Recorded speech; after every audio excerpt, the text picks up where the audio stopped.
Woe unto you, scribes and Pharisees, hypocrites! For ye pay tithe of mint and anise and a cumin, and have omitted the weightier matters of the law, judgment, mercy, and faith. These ought you to have done, and not to leave the other undone. So what were they neglecting and leaving undone? They were leaving the weightier matters of the law undone.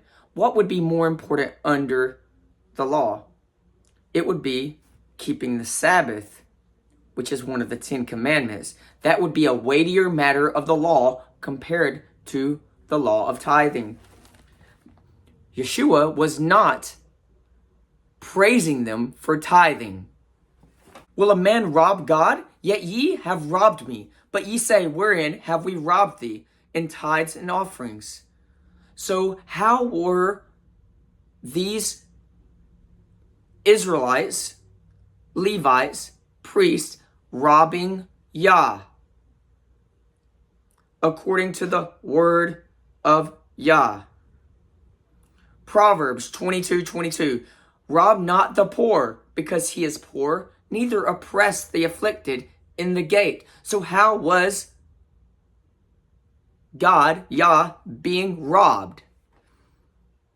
According to Deuteronomy 26:10-13, every third year, the tithe went to the poor, the needy, the widows, the fatherless, which is the orphans, the strangers, which would be the immigrants, and then also the Levites who had no inheritance inside the land of Israel.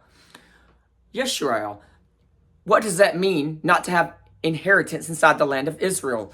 The Levite priests, the Levitical tribe, were not allowed to have their own property inside the land of Yisrael, which means they lived on the property of their brothers. And that leads me to share the dream from the Lord that Yah gave me last year. And he showed me and spoke this to me according to Numbers 12, verse 6, that he speaks to a prophet in a dream and makes himself known in a vision. The Lord spoke this to me in a dream. And he said, the origin of tithing in churches is covetousness. So now, that is just one example of how broad the lukewarmness is within the churches of today.